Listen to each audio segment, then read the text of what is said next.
do doja që ndaja me ju dhe natyrisht me gjithë publikun një shqetësim që ka ardhur gjatë 2 javëve të fundit dhe i cili është artikuluar vazhdimisht edhe në këtë fërtore.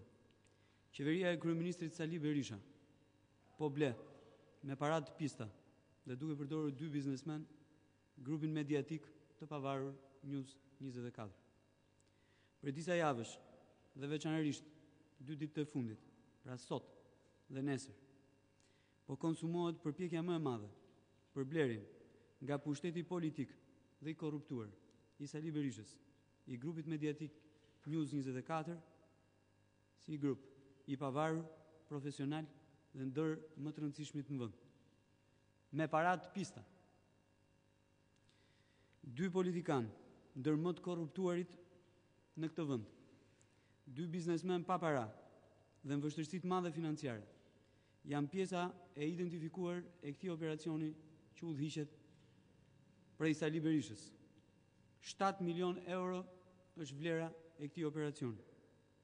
Pronari i grupit Mezzogiorno nga Catania në Sicili dhe njëherësh një prej biznesmenëve më të rëndësishëm në jug të Italisë ka kërkuar një operacion legal, pra të lishëm, me para të pastra dhe të legalizuara dhe ka refuzuar parat kesh. Politikanët e korruptuar i kanë këto para. Para e madhe po mblidhet këto ditë në prag fushate nga biznesmen të detyruar dhunshëm të dorëzojnë parat e tyre. Dhe natyrisht, këta politikanë të korruptuar po gjejnë bankën që do t'i pastrojë sipas kësaj skeme. Parat e pista depozitohen në bankë për të mbuluar financiarisht operacionin.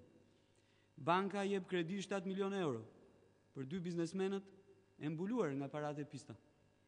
Për këtë ata kanë ofruar si kolateral aksionet e aksionerëve në një kompani pjesh në vështirësi të madhe financiare. Blerësit fundor të nënshkruar janë pikërisht këta. Një pjesë e aksionerëve nuk dinë gjë fare për aksionet e ofruara si peng. Ndërkohë në Itali po çuditet çdo kush që merr vesh për këtë operacion shqiptar. Biznesmen që paguajnë 7 milionë euro për një